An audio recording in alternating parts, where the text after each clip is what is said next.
오후인데요.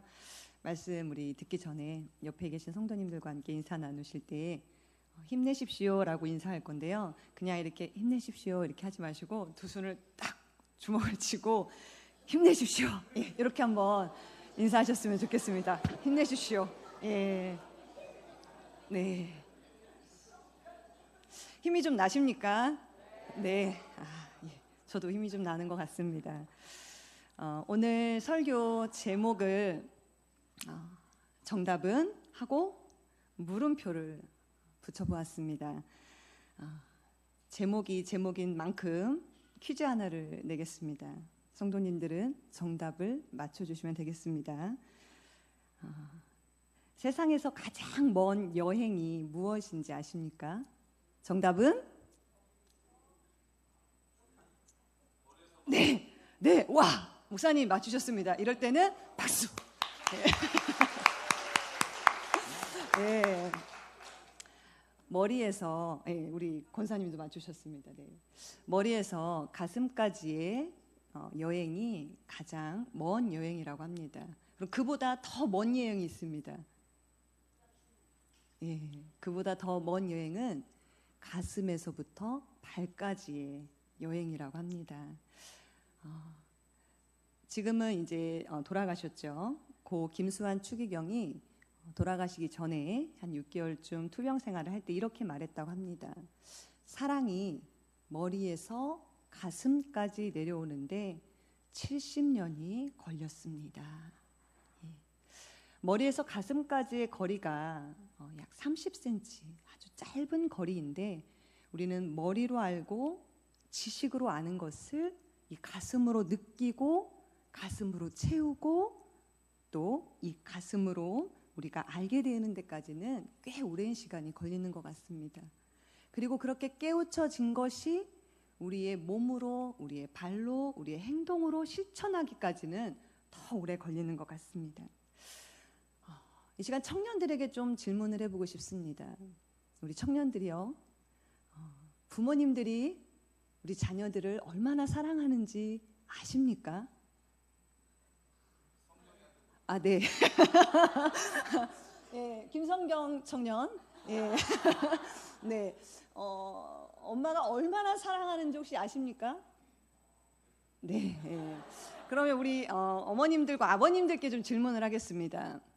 정말 우리 자녀들이 우리가 얼마나 사랑하는지 알까요? 몰라요. 예. 그런데 그래도 알 때가 오죠. 그때는 그 자녀가 장성해서 결혼을 해서 자녀를 낳아보면, 그리고 정말 밤낮으로 그 자녀를 돌보느라 키우느라 애쓰고 쓰고 할 때, 우리 엄마가 나를 이렇게 힘들게 낳아서 키우시고 고생하셨구나. 우리 아빠가 나를 이렇게 키우시느니라고 고생이 참 많으셨겠구나. 이제 그제서야 좀 알게 되는 것 같습니다. 오늘 말씀 제목이 제목인 만큼 또 한 번 질문을 하겠습니다. 그렇다면 우리는 얼마만큼 하나님의 마음을 알까요? 우리는 하나님의 마음을 잘 안다고 여기고 누구보다도 나는 하나님을 잘 안다고 생각하면서 말하고 행동하고 다닙니다. 그런데 정말 우리가 하나님의 마음을, 하나님의 사랑을 알까요? 호세아 6장 3절은 이렇게 말합니다. 여호와를 알자, 힘써 여호와를 알자. 6장 6절은 이렇게 말합니다. 나는 인애를 원하고 제사를 원하지 아니하며 번제보다 하나님을 아는 것을 원하노라. 이 말씀은 누구보다도 하나님을 잘 알고 누구보다도 하나님을 잘 섬긴다고 생각하고 있는 이스라엘 백성들을 향해 하나님이 하신 말씀입니다. 그들은 하나님을 잘 안다고 여기고 본인들이 하나님의 말씀을 잘 지킨다고 생각했는데, 하나님께서 그들의 삶을 보니, 그들이 하나님께 나와 예배하는 것을 보니 그들의 행동과 말하는 것을 보니 아니다. 너희는 나를 오해하는구나. 너희는 나를 알지 못한다. 라고 하나님께서 말씀하셨습니다. 부모님이 진짜 좋아하시는 것은 생선의 머리일 수도 있습니다. 그런데 부모님이 진짜 좋아하시는 것은 살이 통통하게 오른 생선의 몸통일 수도 있습니다. 이만큼 우리가 안다고, 이만큼 우리가 알고 있다고 하는 것에는 많은 오류와 또 숱한 오해들이 난무합니다. 오늘 본문 욥기는 하나님을 잘 아는 자, 또 잘 안다고 자부하고 있는 욥의 친구들과 또 누구보다도 하나님을 잘 알고 섬겼던, 그러나 삶 속에서 예측할 수 없이 다가오는 고통과 괴로움 속에서 하나님을 잘 알고 있다고 여겼던 하나님의 암과 하나님에 대한 이해가 이제 점점점 사라져가면서 그저 고통을, 괴로움을 견뎌내야 했던, 그래서 끝없이 하나님을 향해 탄식하며 호소하며 질문하는 욥의 이야기가 나옵니다. 욥기는 시편과 잠언, 전도서, 아가서와 같은 지혜 문학에 속한 책으로 이 욥기는 조금 특별하게 옛 지혜론에 갖고 있던 그 전통을 깨트리는 목적을 가지고 기록된 것으로 볼 수 있습니다. 그 배경은 이렇습니다. 포로기 이후에 이제 이스라엘 안의 공동체 안에서 다양한 문제들이 생겨나는 것을 봅니다. 이때에 이제 한 개인들은 더 이상 공동체의 운명과 한 개인의 운명이 같이하지 않는다라고 인식을 합니다. 그래서 개인은 개별적인 하나의 개체로서 공동체와는 별개로 스스로를 이해해야 했고 스스로의 문제를 해결해야 하는 때가 왔는데요. 이러면서 각자 개인이 경험하는 그런 삶의 문제들과 어려움 속에서 이전에 가르침을 받았던 신앙의 교육들과 이전에 들었던 그 지혜의 교훈들과 서로 맞지 않는 것을 개인들은 발견하게 됩니다. 이때에 이제 더 이상의 옛 지혜로는 그들에게 만족을 시켜주지 못합니다. 이때 욥기는 예상 가능한 하나님에서 예상 불가능한 하나님을 소개합니다. 그런데 여기서 예상 불가능한 하나님이라는 것은 아무렇게나 하시는 하나님이라는 것이 아니라 창조의 그 지혜를 가지고 질서를 가지고 하나님은 사람이 예측할 수 없지만 일하심을 소개하고 있습니다. 이런 배경 속에서 욥기는 욥의 친구들과 욥의 대화로 각각의 지혜론을 펼치면서 누가 더 하나님에 대해 잘 알고 있는가, 누가 하나님에 대한 참 지혜를 알고 있는가를 서로 확증하기 위해 열띤 신학적 토론을 이제 하게 됩니다. 이때에 욥의 친구들은 욥이 당한 그 상황과 고난들을 자신들이 알고 있는 그 지혜로 접근하면서 욥에게 답을 제시하고자 애쓰는데요. 여기서 문제는 저마다 자기가 옳다고 주장하는 데 있습니다. 저마다 자기가 알고 있는 하나님을 대변해서 이미 자신에게 습득되어져서 정의로 내려진 자신의 사고의 틀에 딱 고정시킨 그 하나님만을 주장하는 게 문제입니다. 더 나아가서 욥에게 그 하나님을 대변하며 욥을 정죄하는 데 문제가 있습니다. 우리 주변에는 수많은 욥이 살아가고 있습니다. 그리고 우리 주변에는 수많은 욥의 친구들이 있습니다. 내가 때로는 욥이 될 수도 있고 내가 때로는 욥의 친구가 될 수도 있습니다.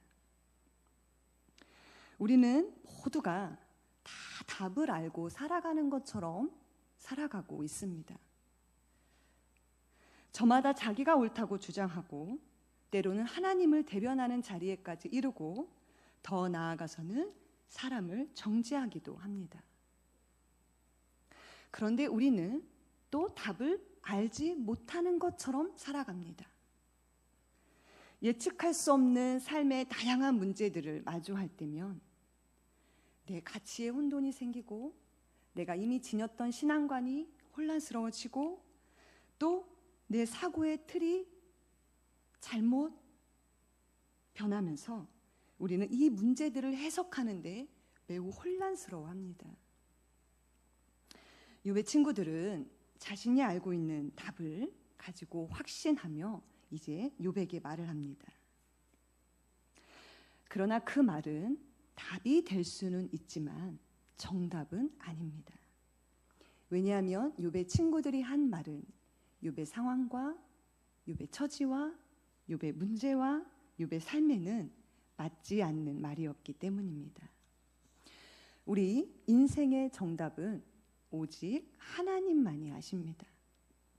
하나님이 우리 문제의 답을 가지고 계시고 하나님만이 그 문제를 풀어주실 수 있습니다.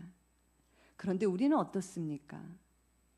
너무 쉽게 답을 찾으려고 합니다. 너무 쉽게 답을 내주려고 합니다. 기다리지 못하고 성급하고 조급해하고 답답해합니다.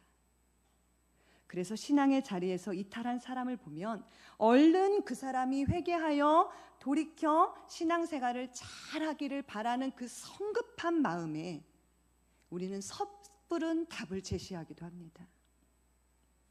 힘든 일을 만나서 괴로워하며 또 슬퍼하며 고통스러워하는 사람들을 보면 성숙한 신앙인으로 거듭나서 그 어려움을 잘 극복하기를 바라는 그 성급한 마음에 우리는 섣부른 답을 제시하기도 합니다.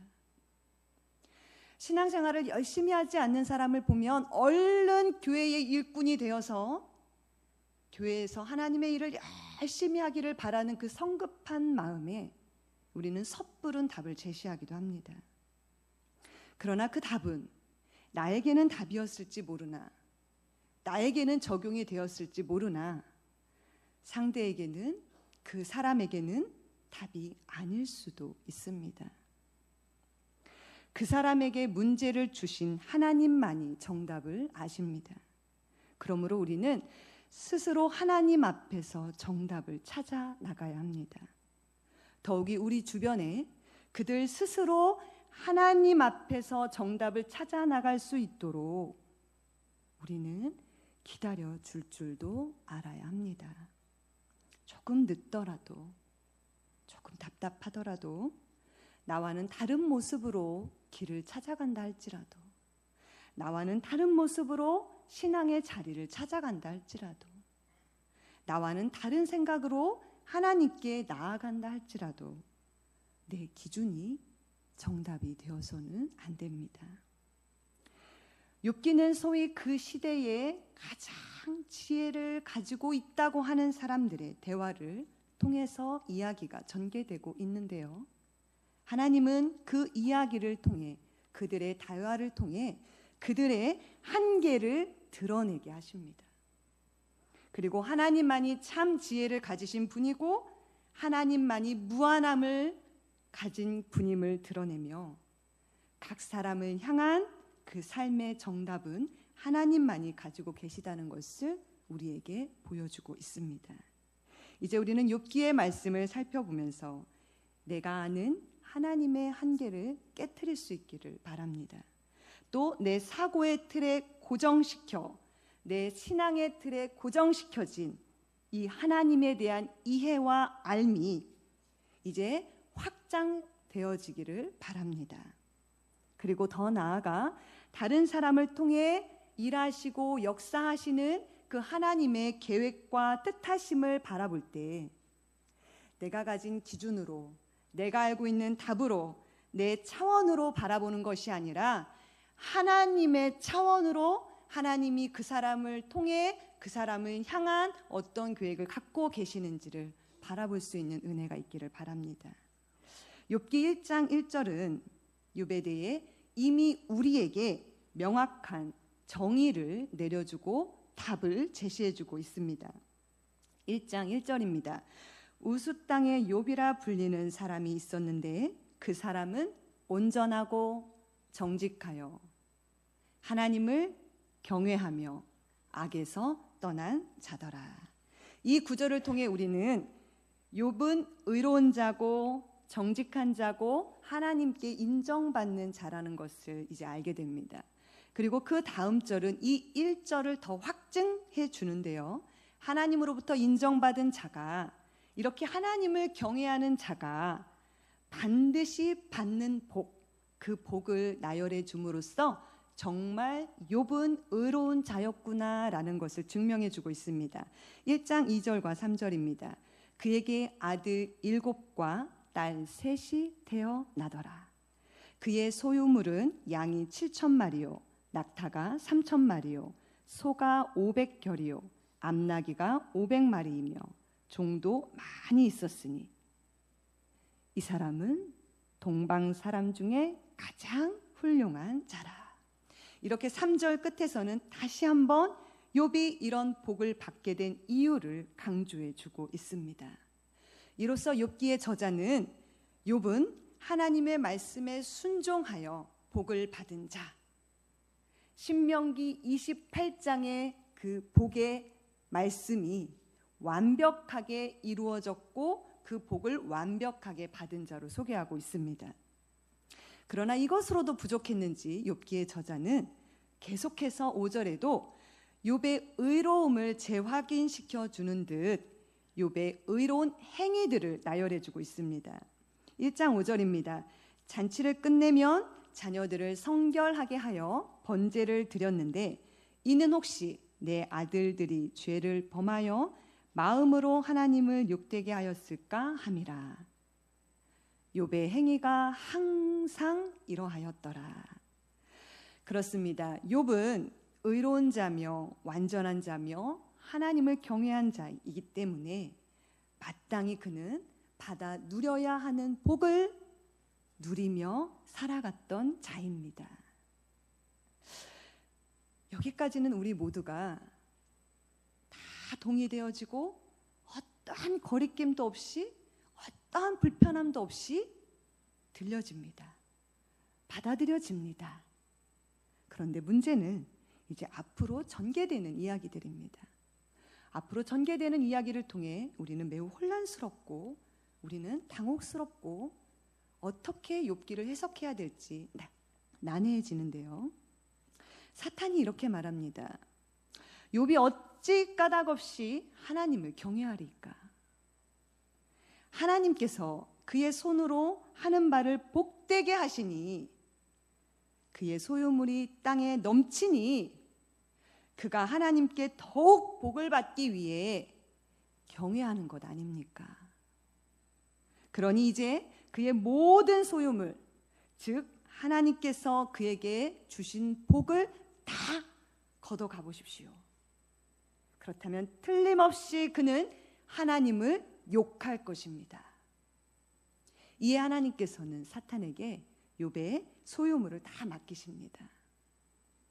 그러니 사탄은 욥의 소유를 소와 나귀와 양과 종들과 자녀들까지 모두 빼앗고 죽입니다. 그런데 사탄의 예상과는 달리 욥은 자신에게 불어닥친 이 엄청난 일들을 마주하면서도 하나님을 욕하고 원망하지 않습니다.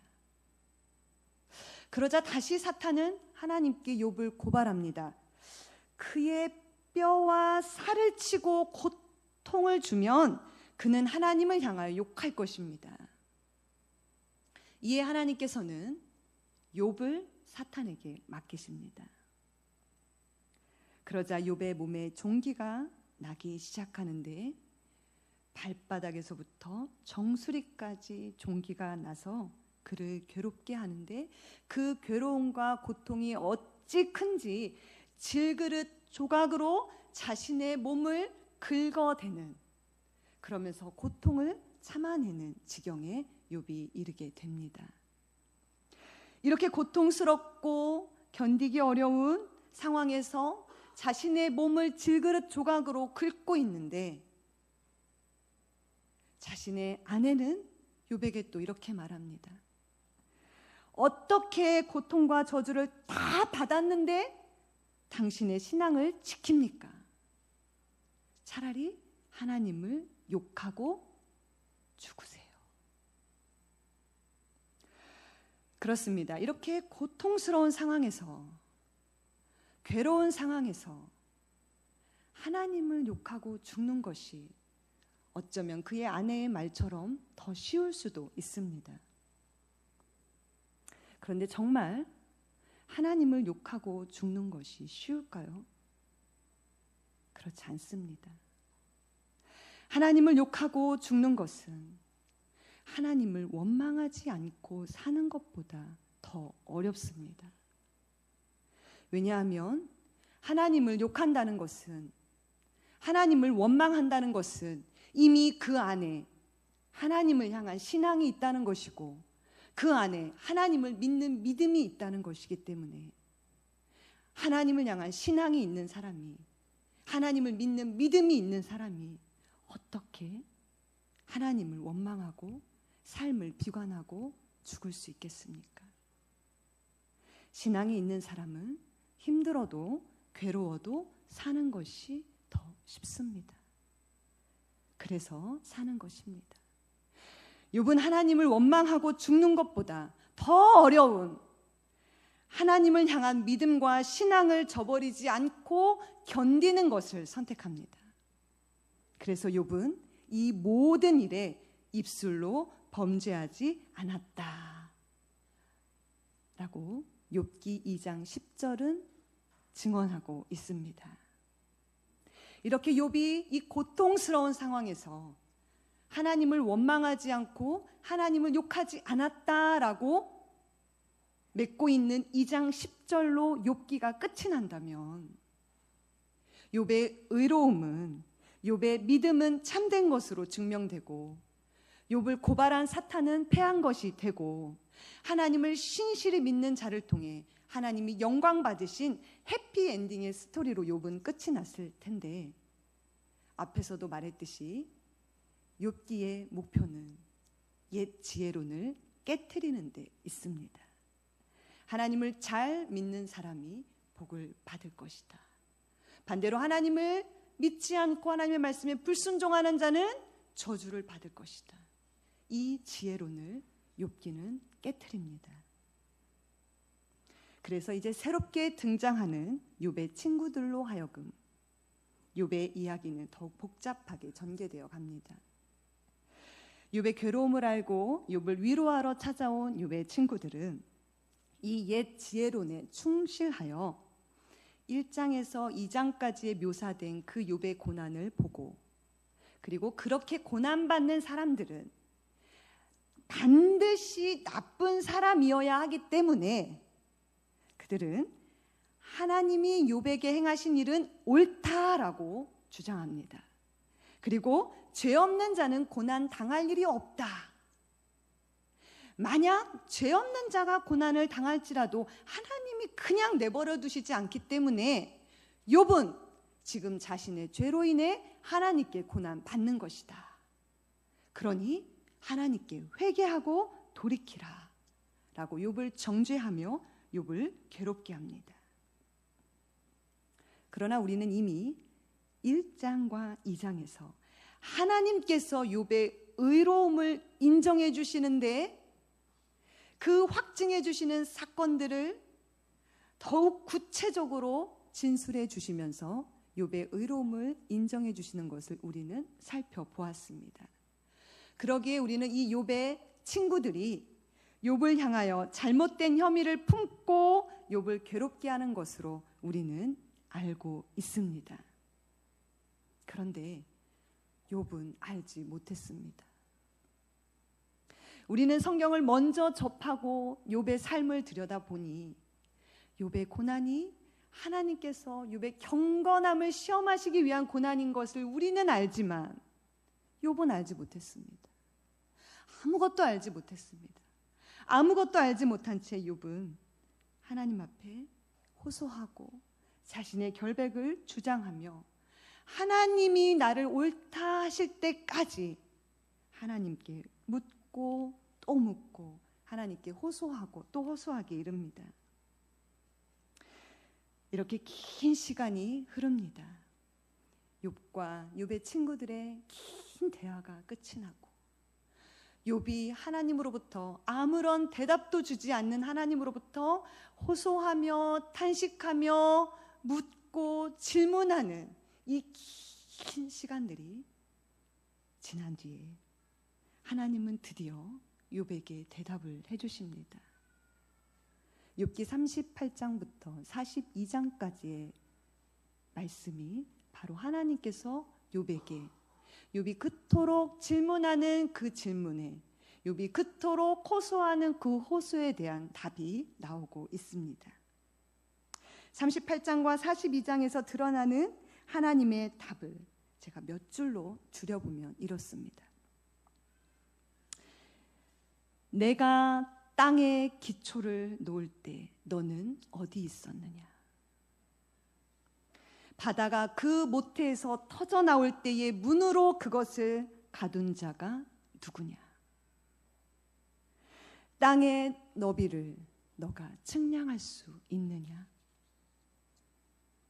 사자가 먹이를 사냥할 때 너가 도울 수 있느냐?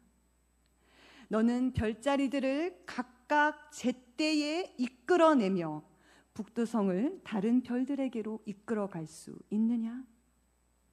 산 염소가 새끼 치는 때를 네가 아느냐? 트집 잡는 자가 전능자와 다투겠느냐? 하나님을 탓하는 자는 대답할지어다.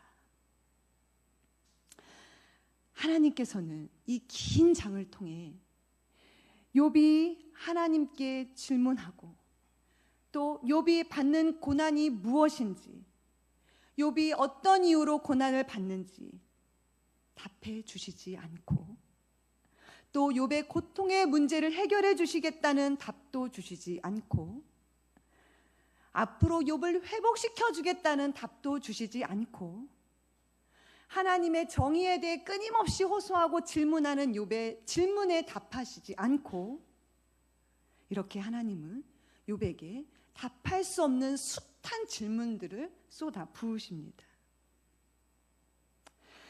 이렇게 해서 하나님은 욥의 고난에 대한 문제를 직접적으로 해결해 주시거나 답을 주시는 것이 아니라 하나님의 이 질문들을 통해 더 크고 놀라운 하나님이 다스리시는 세계를 욥으로 하여금 보게 합니다.